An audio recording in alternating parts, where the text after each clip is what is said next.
झालं काय झालं काय काय झालं सांग. बोकडा फाडलाय ट्रेनने बोकडा फाडला आमचा आज. एक्सप्रेस थांबली बरं झालं नाही गेलं बरं झालं नाही पकडले आहे. म्हटलं वेंडी थांबणार कारण एक्सप्रेस आहे लॉंगचा पल्ला आहे जग मारून थांबवणार. अरे पण भाई मी काय म्हणतो मला एक प्रश्न पडतो की एवढा पैसा रेल्वे डेली कमवते आपण साधा पाऊस म्हणजे गाण भरते तुमची एवढी फसते पैसा जातो कुठं तुमचा तुमचं काय मॅनेजमेंट आहे का नाही या सगळ्या गोष्टींचं काहीच मॅनेजमेंट म्हणजे आम्ही फक्त तिकीट काढत राहायचं आणि तुम्ही आमची गाण मारत राहायचं आणि बरं ट्रेन किती लेट असतं बघतो ना रोज लेट आहे हमें खेळ चप्पल घेऊन खेळ काढायला खरं यार काय काम असतं पब्लिक म्हणून मारलं पाहिजे खरं बोलतो हां खरंच केली पाहिजे मी तुम्हाला पब्लिक ड्रायव्हरला फेकून आपण चाललं पाहिजे ट्रेन ड्रायव्हरची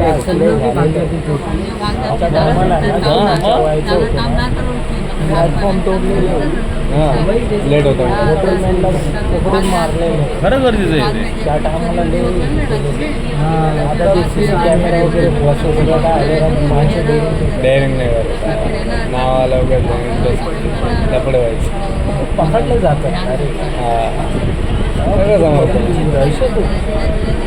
5 मिनिटं उद्या पण पाऊस सांगितलं भाई उद्या पाऊस सांगितलं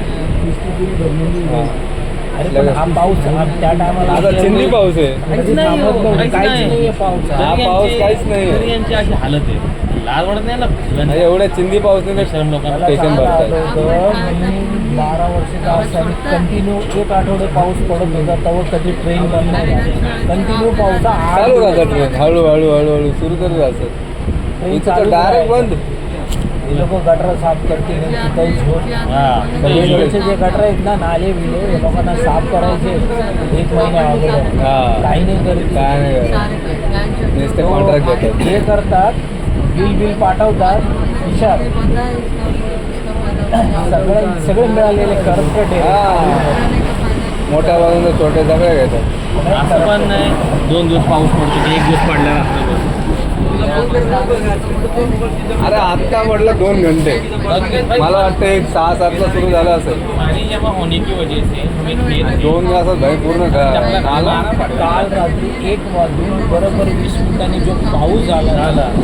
बघा टाईम पण सांगतो तुला 1 वाजून 20 मिनिटं आणि 20 मिनिटच पाऊस पडला तुफानी पाऊस पडला रात्री कारण मी त्यावेळेस तो पाऊस बघत गॅलरीत थांबलो हा विजा कडकडत होता आणि हवा आणि पाऊस असा तुफान होता ना जसं का वादळ रस्त्याने चालले ना झाडं बिडं आलं माझं आलं हाँ ट्रेन में ना अभी मुरुम से निकले काय हाँ हाँ सब आता आहे ना थोडीशी कसं फॅमिलीवाले कामात असते म्हणून अंगाशी करून घे एक खरं म्हटलं काम पॉलिटिक्स आले पाहिजे दहशत केली पाहिजे हालत खराब